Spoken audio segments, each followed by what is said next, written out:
Quels sont les symptômes de la maladie de Huntington?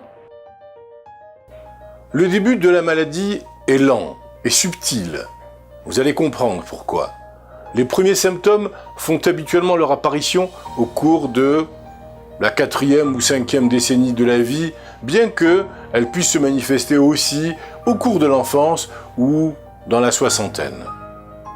Au tout premier stade de la maladie, on peut observer des changements de personnalité, tels que la dépression ou même la démence, ou encore d'autres changements de nature psychologique voire psychiatrique. Ceux-ci peuvent survenir avant ou en même temps que les troubles du mouvement. Des mouvements anormaux qui se déclarent d'un côté du corps, généralement au niveau du bras ou du visage. Les mouvements faciaux qui sont de légères grimaces et les problèmes d'élocution figureront parmi les symptômes. Quand la personne est en proie à des émotions, les symptômes ont tendance à s'accentuer et à empirer. Au fur et à mesure que la maladie évolue, les mouvements anormaux, presque violents, s'accélèrent et apparaîtront sans raison.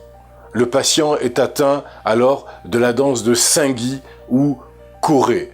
C'est le deuxième nom de la maladie de Huntington, la chorée de Huntington. Le stade avancé s'accompagnera hélas de signes de démence souvent graves. Les personnes atteintes de cette maladie finissent par être incapables de prendre soin d'elles-mêmes et ont besoin d'aide dans toutes les tâches et activités quotidiennes, par exemple pour l'alimentation et l'hygiène personnelle. Souvent, elles doivent être alitées et peuvent souffrir de complications telles qu'une insuffisance cardiaque congestive ou une pneumonie. Et comment arrivez-vous à établir un diagnostic? D'abord et toujours l'examen clinique. Au cours d'un examen physique, le médecin va rechercher des mouvements involontaires et irréguliers, ainsi que ces signes dont je parlais tout à l'heure de dégénérescence musculaire ou intellectuelle ou mentale. Enfin, les antécédents familiaux de cette maladie aident les médecins à diagnostiquer la maladie de Huntington et l'analyse de l'ADN décèlera les anomalies génétiques.